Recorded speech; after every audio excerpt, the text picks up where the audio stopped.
Sure.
Good.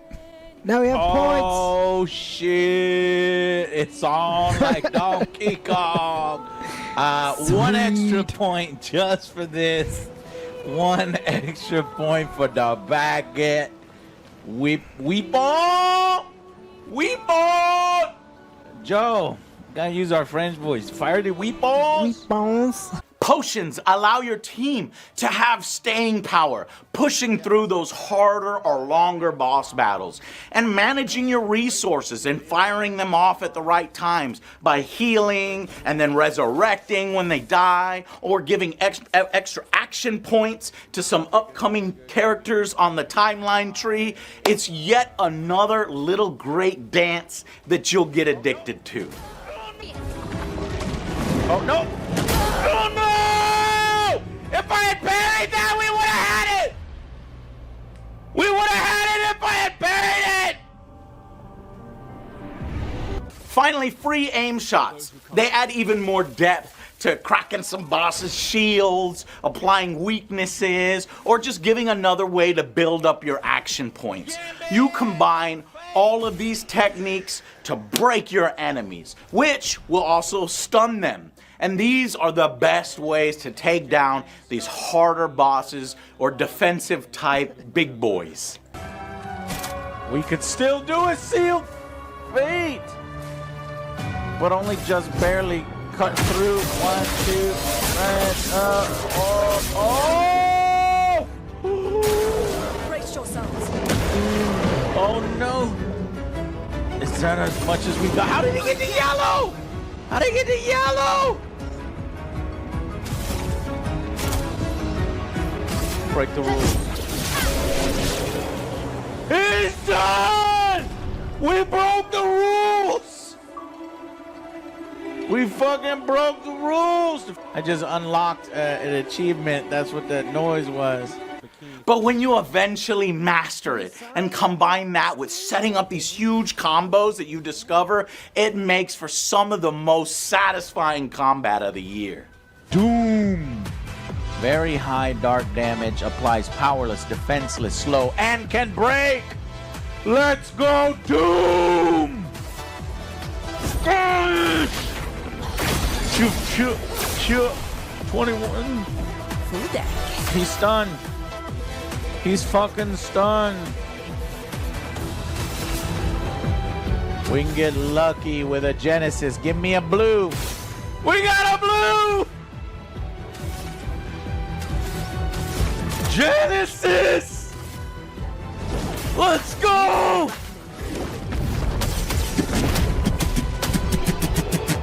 Whoa! Perfect! Fucking perfect! Beat Sprung. We got an achievement.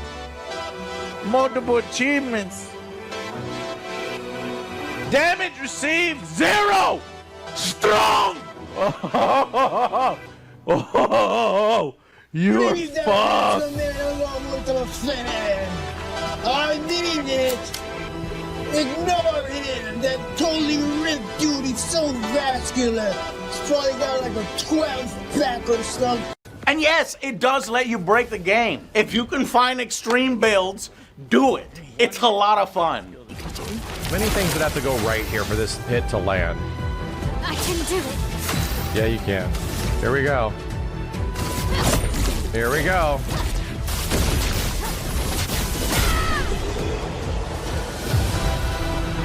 $26 million fucking damage, bro.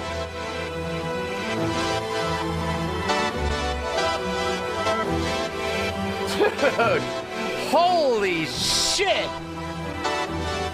So much so that you'll want to go back to previous areas where bosses bullied you just before so you could beat their ass to show them how much more powerful you got. What are you doing, Joe? Get off! Come on. Why are you taking me here? We've already been here, and why are you my L? Don't worry about that. Look, remember that guy that beat me up like 100 times? Yeah? Okay, I got something for him this time. Okay, what are you But I gonna need do? your help. Okay, yeah. Yeah, I need you to buff my next attack Yeah. and apply mark, right? Okay, 'Cause with double my damage to Pictos- you, mark to him, got Yeah, it. with my Pictos equipped, I think I could get around 1 billion damage. What the fuck? Is that a glitch? Do you know how much it's gonna hurt? I'll be fine, I'll be fine. I'm gonna summon a sword from the ground Yeah? right up into his booty hole. Oh! Obliterating Wait, his insides why? and stuff. Oh my Yeah, god! and then it goes back down, Uh-huh. and whatever was inside is now outside. Oh! It's like taking off a wet sock. Oh! So even if he does survive, he wish he wouldn't. Oh my. Jesus fucking Christ, bro! I'm not gonna fight you, psychos. No, you can't. No. Oh! Oh my. Holy shit! What the fuck? Joe, stop it! Stop, Joe! Oh my god! Jesus! Oh, there's so much fucking blood!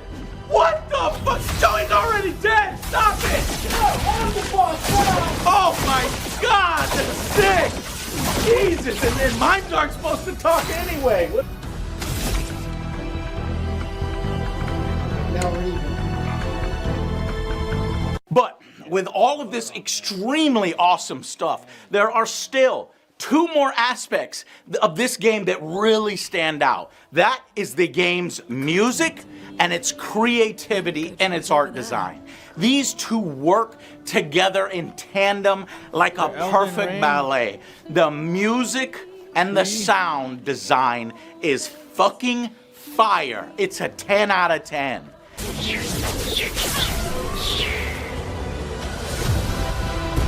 Boom! Music is so good. Boss battles are so good. Enemy design is so good. It's so good. Animations are so good. Characters are so good. Dialogue is good. So good.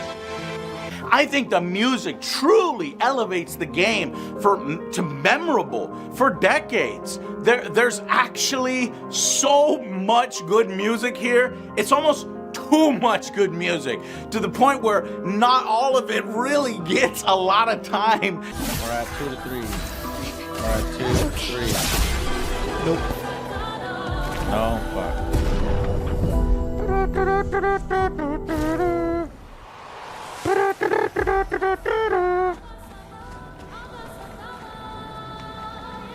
No mas, no mas, no mas. You know, I'm in one area and I'm like, oh, I love that song, can't wait to hear it for the rest of the game. And then I'm in a different area, so oh, that song is good too, I want to hear that for the rest of the game. I really, honestly, have to just go back and listen to more.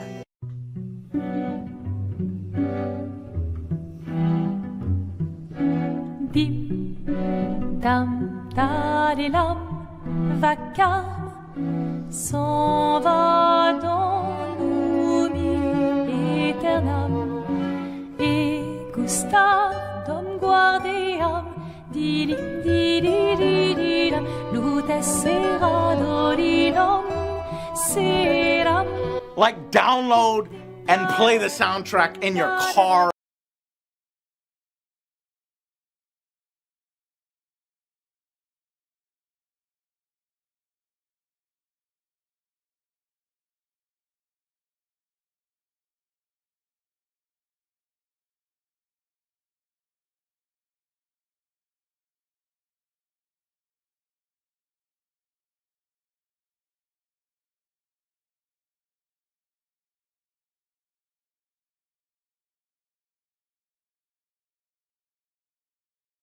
Worthy stuff.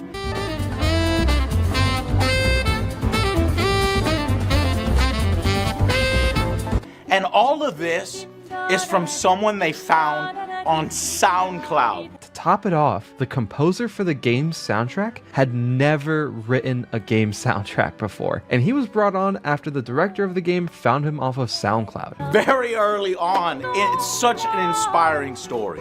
Oh, and actually, it wasn't SoundCloud. It was even crazier than that. One night, the director went on an obscure gaming forum with like 10 people on it, and he made a post asking if anybody would want to join his team as a composer. And out of sheer luck, Lorien Testard had also randomly found this forum for the first time, just an hour after the post was made. Lorien did not have to go that hard on each track, but he did. And it's an absolute gem, and whose music helps make this game what it is.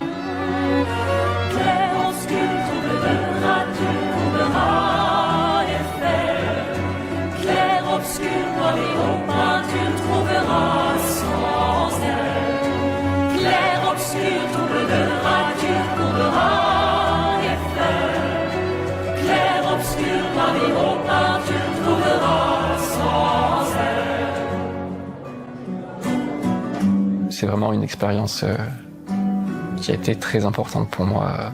J'ai pleuré pendant 2 jours, j'ai rigolé, c'était formidable.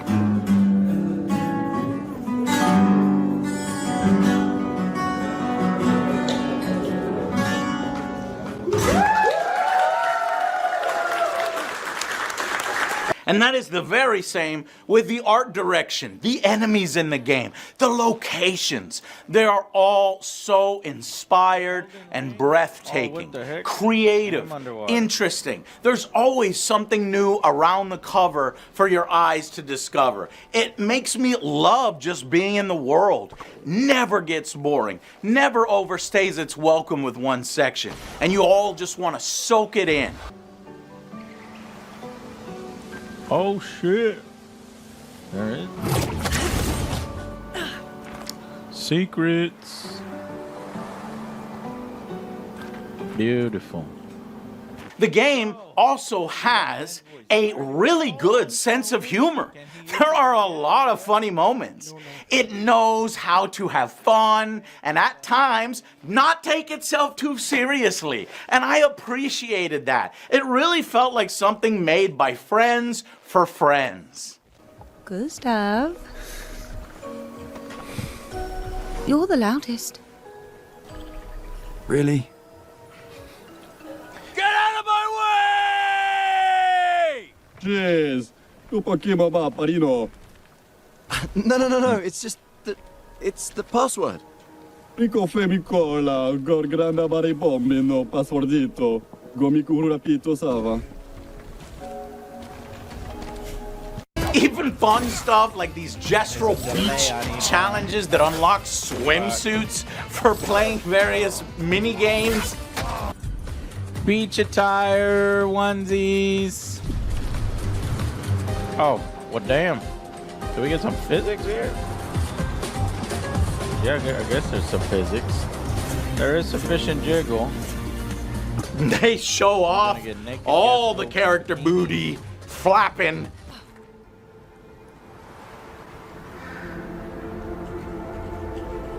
That's some flappy booty right there. That don't work. What the hell was that? And Quentin Tarantino's favorite, feet. But when she floats, you get the feet. Quentin Tarantino's favorite skin. So like, IS titties, IS and titties, IS titties, IS and titties. Feet. What? Now, the locations are basically like dungeon areas.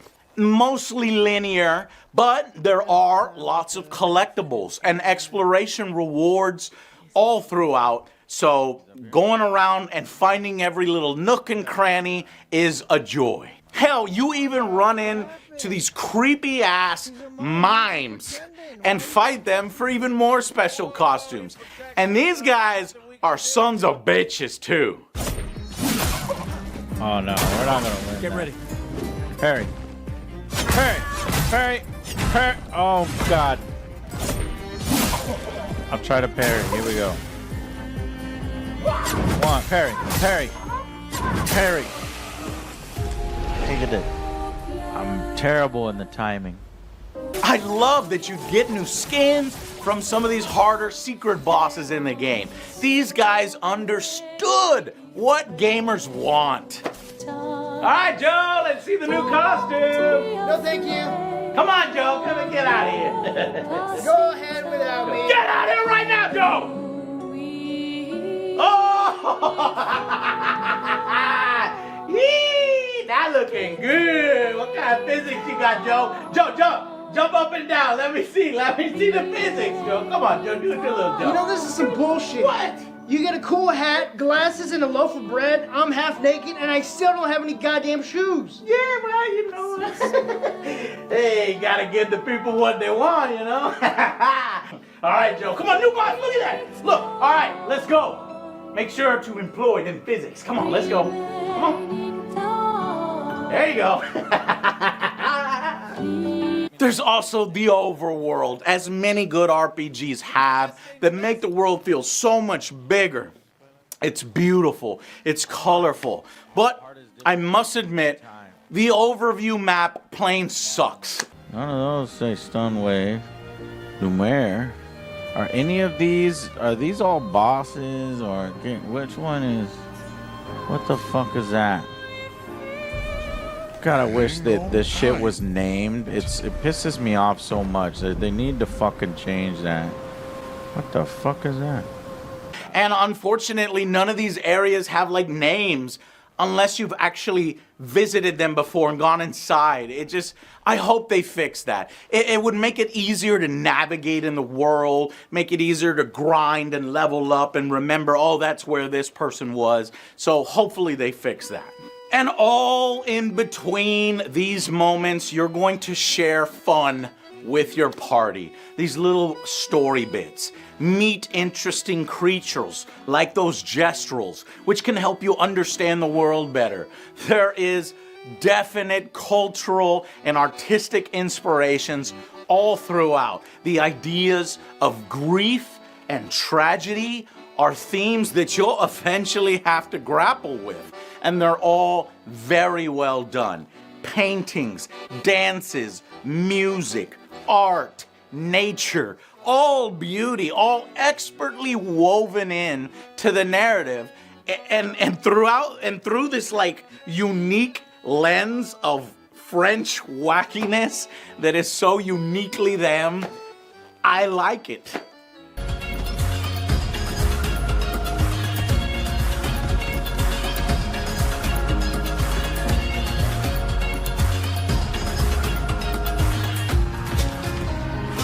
Though many of these must be French from the same town as Jean-Luc Picard, devoid of any French accents at all. Space, the final frontier.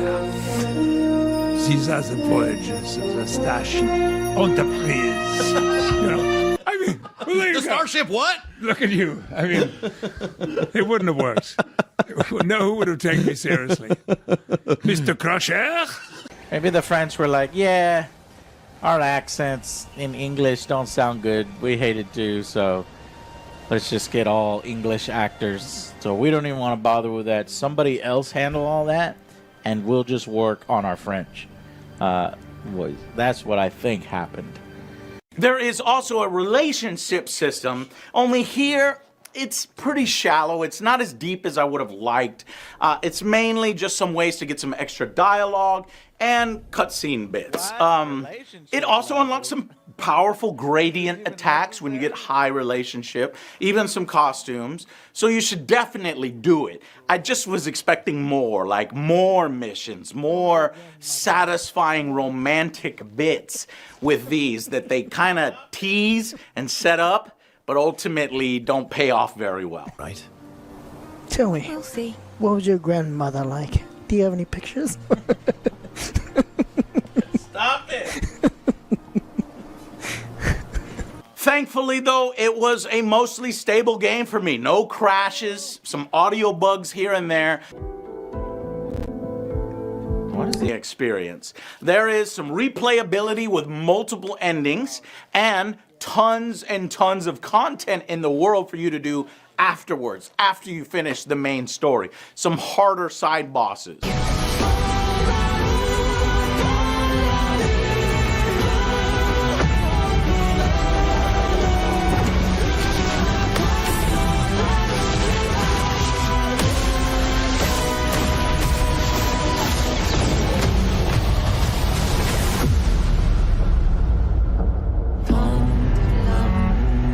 I know it seems absurd to offer oblivion as recompense, but she'll never paint again.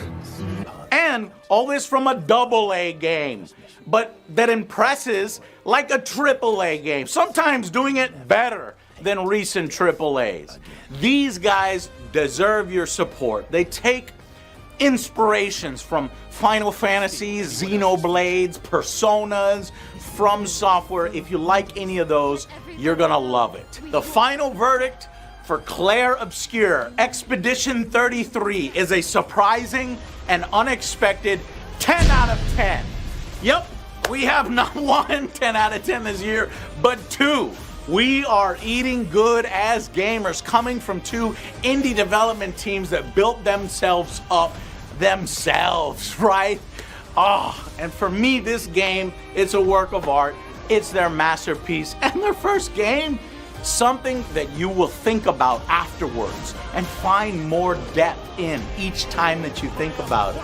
Those endings, they make you think. All right, well, that's it. That's gonna be all for this one. And for those who come after. I can't wait to see what's next from Sandfall Interactive. Until then, I'll see you guys on the next Angry Joe Show. Hey, you finished the game? What the? Why are you crying, Joe? What ending did you get? I got the good one. Wait, that's the good ending, not the bad? Oh my God. Damn. I'm scared. Oh my God, this is so depressing. I gotta go call my mom. What the fuck, Joe? I thought you said you had it. I mean, Lune. Look, Joe. Get here. Let me.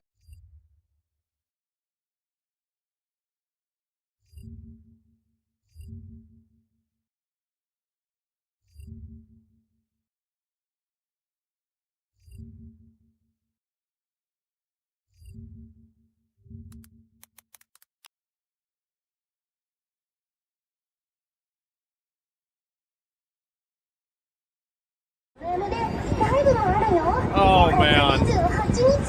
That's a VTuber from Hololive? Yeah, of course it is. Like, if you look at top female streamers. So this is just for 2024. Anime, anime, anime, anime, anime. The top 5 aren't even real girls. This is from Twitch, Kick, and also YouTube. So number 1, Madison Beer. That makes sense. She's really hot. But besides that, anime, anime, anime, anime, anime, anime, anime, anime, anime, right? Every single one. It's insane how popular VTubers are.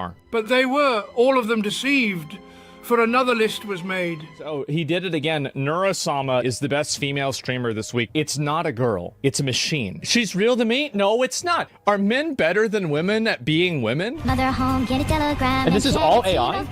What the fuck, man?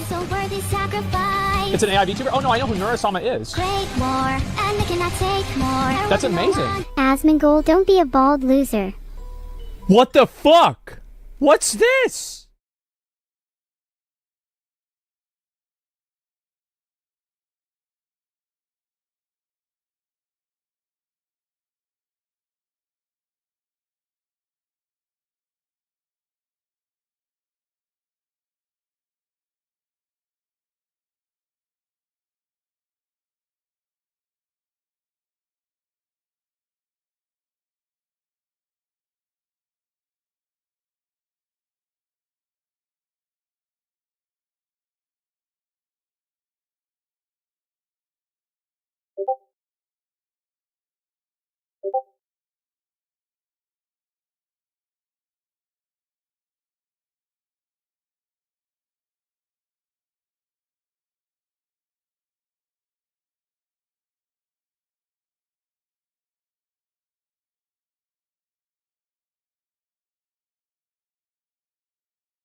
this piece, and you're going to help me by blocking the view.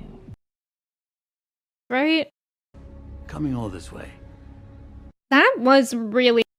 The way that Luthen already sticky. But Feel me. that guy's getting stressed.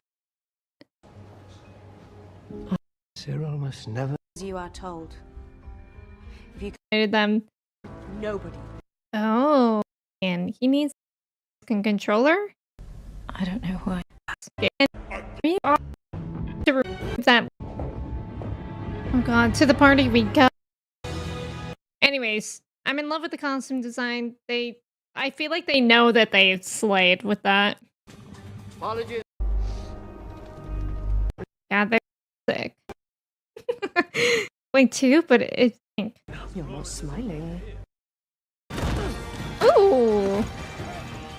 Oh! From this. Seems finicky. I'm really scared. Oh, does anyone ask? Insurgents have a long No, is it stuck? It's stuck. I'm so no supposed. Oh my god. Shift getting in the everyone is out. Wow, it's even blue. Oh no. He brought up. Oh. Oh. Oh god. Oh my god. Shots fired. One shot. Yeah, and it was by a, I'm sorry, a doofus. She's gonna be so pissed. Oh my god, who did they kill? Who did they kill? No. No! I knew it! I knew it! Oh my god. Oh my god. I was saying that she was gonna be pissed just for him bringing Blaster. You can't move. Never mind that. What an... I was trying to stop myself because I was like, I'm saying unkind words. But I'm sorry, that guy's an idiot and he's fictional, so it's okay if I say so, right? Hey, you need to stand. We have to move. Look at me. Look at me. I need No, I knew it. I knew that they would have them reunite for this reason. And I think that's the only reason why I'm not absolutely bawling right now. Is that I knew they would do this. God. And look at this guy. This guy who was like kind of instigating the fight. He's taking more care of it than the guy who fired. Oh my god. It's a favorite of yours. Yes. Special. Did she get it out? It's from a planet where blindness was considered a gift. Oh, wow. Sure. That's actually a really cool concept, by the way, of this artifact. Closing my eyes to wonder at another world. Feel free to touch, but not too closely, haha, right?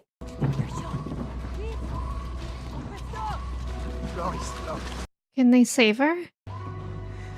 Oh my god, no, seeing her, I do want to cry. Oh, my heart just sunk down to my stomach seeing her face like that. The way that they just reunited. And things were looking on the up and up, and then that happened. Because of an idiot. Yeah, you should be crying. I don't feel bad for him. Are you crying? Are you? Ooh. I'm not going to say remember this because I don't have to. Yeah. This is on you now. This is like skin.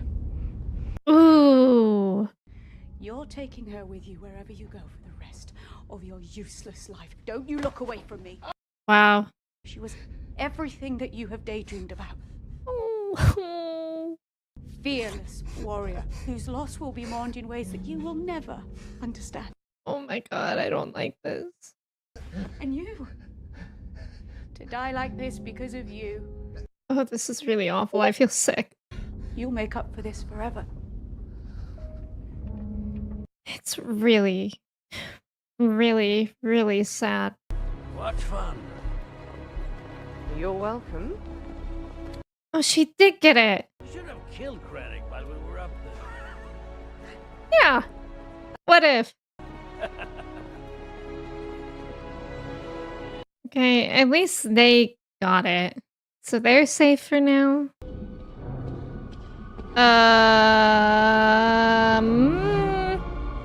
No. No. What is he doing here? And what is he holding? Is this a nightmare? Get in the chair.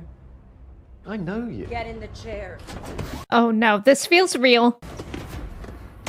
How do I know? How do I know you? Shut up. Like forever. Oop! Oop! I think he's realized. Fix. This is bad. I actually don't support this. Usually I support, you know, usually at least feels a little bit good getting revenge like this, but this is not good.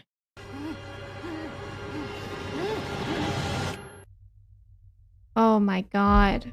Oh my god. I don't, like, I just feel bad for Bix. She needs support. And this is bad. Bix!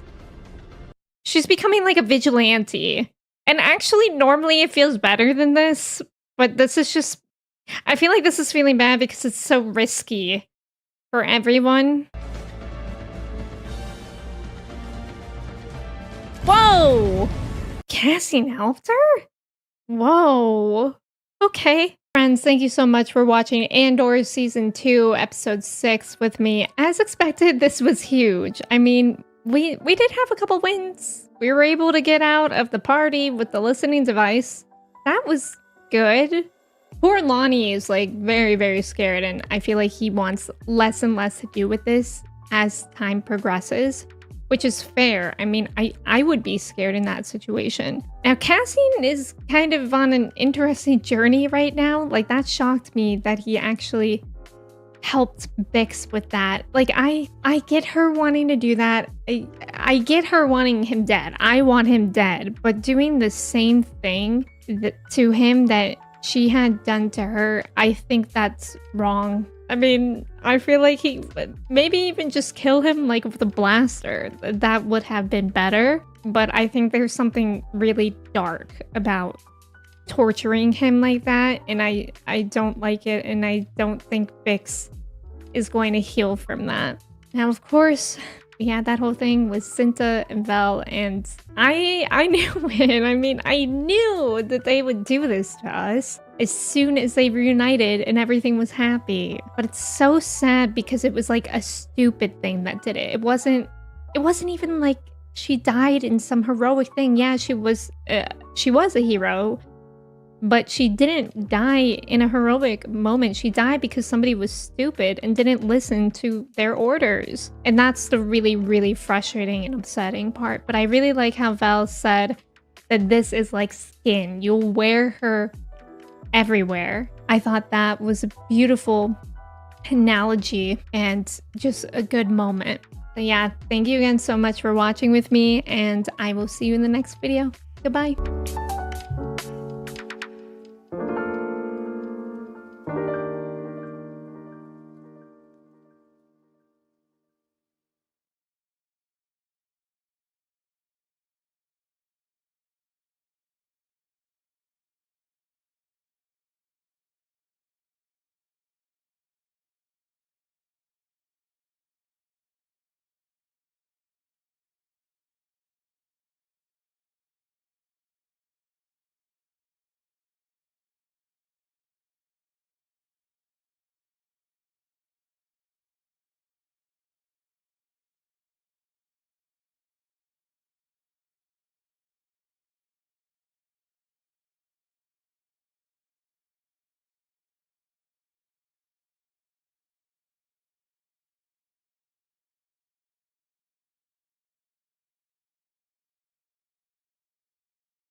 Here with Arc 3, that's episodes 5, 6, and 7. Yeah. 7, 8, 9. Oh, no, it's 7, 8, 9. Thank you. Arc 2, and this one is big and juicy. I think I'm going to make a prediction that this is probably going to be the best arc or the most impactful arc for the creation of the rebellion. I don't know. It could be wrong because there's one more arc here. But yeah, a lot happens. Finally, half of our characters collide with the other half of our characters, or maybe a quarter of our characters collide with the other quarter. And we kind of get the, official formation of the rebellion on Yavin and Mon Mothma's defiance towards the Emperor. We get to see it all. And this series is just done so well. One of the particular things that stands out here, this is great acting, this is great writing, this is great effects. But I want to say, man, these locations, I felt like that's a real place. Every background has this really cool structures, and I was like, man, I just need to take a trip. Which state is this in? It was you could have. It was $5,000 at Disney Hotel. You missed your opportunity, I'd Joe. rather stay in those hotels than the ones they had over there. $5,000. Those look like shit compared to this. So, when the Senate in Coruscant, all the pillars and huge pools of water and just opulence, it was just impressive looking. And, it's really immersive. And the intrigue comes to a crescendo here in these 3 episodes. I really enjoyed it. However, I must admit, I found some of the resolutions to certain people's, build-ups disappointing.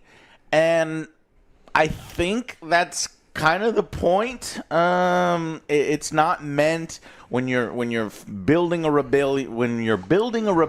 It's not all rainbows and sunshine. It's not all rainbows and sunshine. You're not gonna have happy endings for everyone, and that's not just rebellion side. That's also empire side. Yep. It's saying that the empire can eat up. Just gather up all these people, chew through them, spit them out, and really transform them and discard them as husks and in many cases tragedies. And so I think that's going to leave a bad taste in people's mouths, but it's supposed to. And so while initially the knee-jerk reaction is to be like, fuck this, I hate this, when you put some more reflection into it, you're like, yeah, it do be like that, So that's my initial impression on these 3 episodes. What did you guys think? I'm still liking it a lot, except for number 7.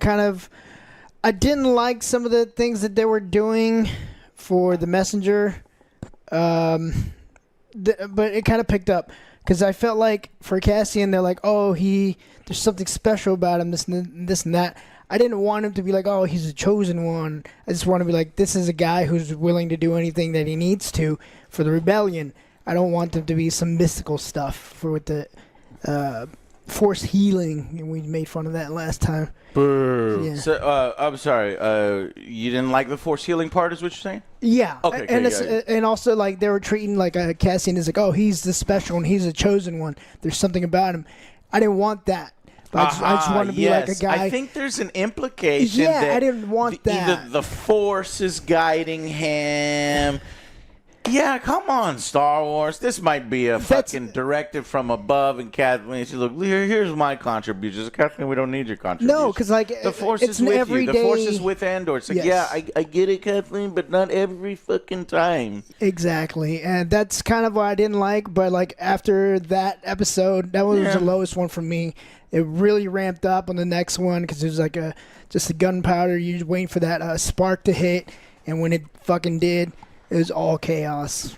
I really liked it. Yeah, I think I agree 100% that it started off kind of weak. I mean, I didn't hate it or anything, but there was it's like watching House of the Dragon and them say the song of ice and fire. Let me tell you about all of it's just like, please don't remind me of the garbage that is related to this. We were doing so well. I'm starting to my wounds are finally starting to heal from the horse shit you made me watch.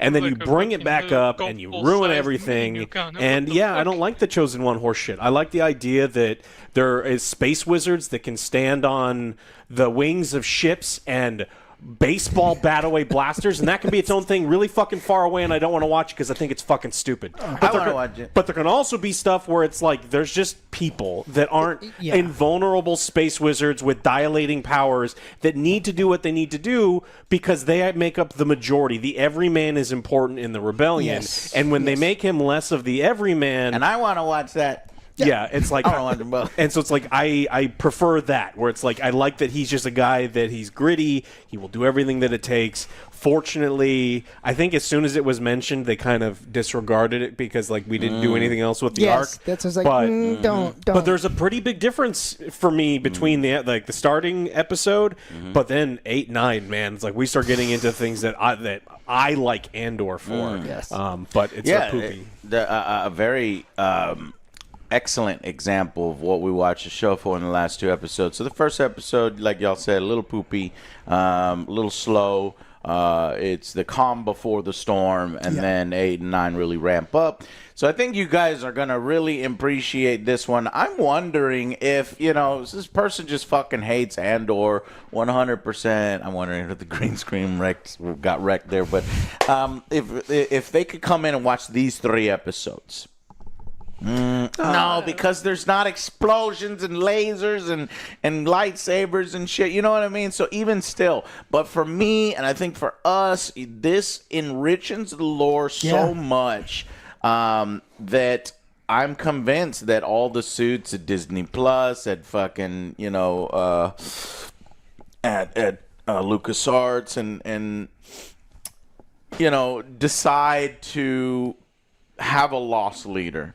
Just so that they can fill in what it was like for the rebellion to start and have this rich series, professional series, serious series, even though it may not get as many views as what's a dumb one that got a ton of fucking views? I don't know. Boba Fett or Obi-Wan did well, but it was kind of popcorn. Yeah, that did not do well. I mean, there was a couple articles from like reasonable sources there saying that Andor is attracting a lot of people to Disney Plus, and so it's doing pretty well. So narrative is going to be challenged. It could be doing pretty well for them. And look, there's space in Star Wars for all different types of storytelling, and I'm totally fine with that. No, my issue is the quality because sometimes I think stuff, and it's like none of us are the arbiters get to decide like what is Star Wars. Star Wars. There's stuff I don't want to see. No, but George Lucas can't write.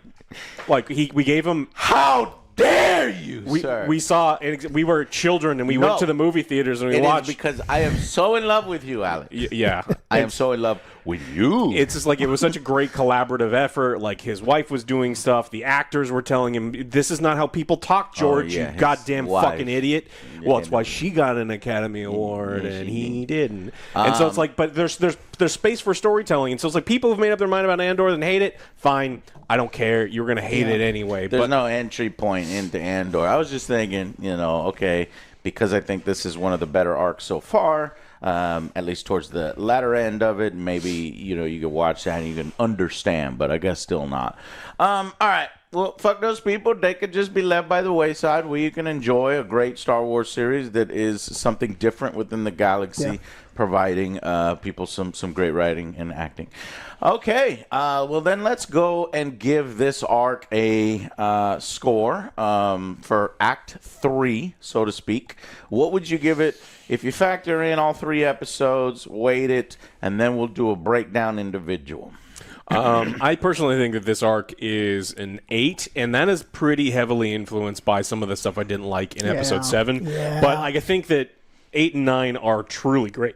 And so, like, we really did build up to something special, but I sat there after watching episode 7 and was like, wow, is this going to be an arc that I just don't enjoy? Like, what are we doing here? Are we changing tones? Like, what? But it finished pretty strong. Yeah, I agree. I'm going to go with an 8 as well because 7, we previously made fun of it. I thought it was just karma that they were talking about force healing again. I was like, oh, God damn it. Stupid force healing. 8. I was going to give it a 9, but I think some of the choices in some of the episodes brought me down to an 8. My knee-jerk reaction in episode 8 at the end of it, I think, would have brought it down to a 7. But with some more time to think about it, as good series often do and good movies often do, it kind of grows on me. So I'm going to go 8 out of 10 as well. We're in agreement. Okay, definitely watch this one. Yes. For those of you who are already on board, I mean, if you're watching this, you're already watching, or you're watching through us.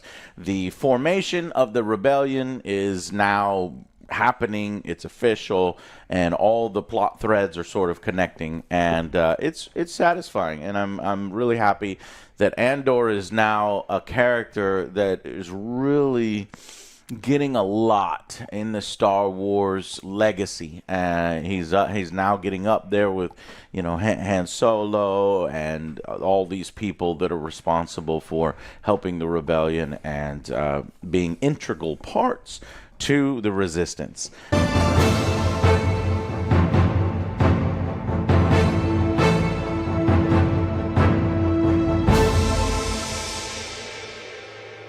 All right, here we go. Episode 7. Welcome to the breakdown. We're going to break down each episode, kind of talk through it a little bit. But because it's not jumping back and forth between 17 plot lines, it's a little more focused, and these are probably going to be quicker, but that's a good thing. So, episode 7 is The Messenger. We have another 1-year jump. And this is essentially Andor and Bix are now living on Yavin with the rest of some of the rebellion, the budding rebellion. Badass house. Yeah, I loved it. The cool little greenery, and I love all the just the right in the jungle. It's just perfect. Yeah, and Got some Airbnbs like that. Check it out. He suggests He suggests we leave at some point, and I was like, hell no, just do it here. And then you have the military out there to protect you. You're good. He knows there's going to be a giant battle at Yavin. He's read the script. Mm-hmm. So, but they meet up with the kid character. What is this guy's name? Wilman. Wilman. And he like, where you been? Go ahead. Yeah, he shows up. He's like, hey, we got Deidre. She's going to be at this planet right here. Mm-hmm. We got to go kill her. She's always over there, and we need He's vengeance. now working we for need Luthen vengeance. way more than Andor is, as Andor's kind of on the sideline. And Andor's shoulder hurts. He's constantly doing some stretches and mobility stuff, and he got hit with a blaster. I do that all the time, too, every morning. Yeah, you didn't get hit with a blaster, though. You just slept funny because you're old. And so he then Bix is your back when you sneeze. Yeah, he did do that, and his knee cracks when he walks up the stairs. That's what happens when you're 50. Yeah, you're 50. To work. And so he goes to Bix convinces him to go to a force healer, and he's not into it. He's like, look, my mom hated force healers. Most of the time, it's a scam. And then he's got all these negative feelings. He's like, I agree, this is a scam. Let's not do this. And then we do that. And then the force healer can sense him. Sends him comments. What's going on? Everybody. Everyone Who are stop. you? I sensed you. Like, no. You're not no I Jedi. didn't like You're this. just force sensitive. But she heals him, and she senses his future. And so I like the lore. I like that there's in the rebellion, they're more accepting of these different methods of healing. So I don't think on an Empire base you would have a force healer. So if you have an RTS, real-time strategy game, you have some forces, or a miniatures game, you would have force healers, would have separate stats. You gotta carry the priest with you. Medical. Not worth the points. Not worth the points. Right. We don't do Sisters of Battle and not worth the points. Yeah, but, absolutely not. But I like that idea. However, again, I don't need it here in Andor. Yeah. Get it back to tank. And I want it to be purely soldier level humanity. Yes, exactly. No fucking force. But that's not what Star Wars is about. Would be some of the people in charge of Star Wars. You know what they call alternative medicine that works? Medicine. Yeah. So through the Force, she manages to heal him. It does legitimately feel better, but more annoyingly, at least for us, is that he's special. He has some purpose. Some people, can feel the weight on their shoulders of what they have to do ahead. The future. Yeah. Yeah, Luke Kang is the chosen one. He's going to die.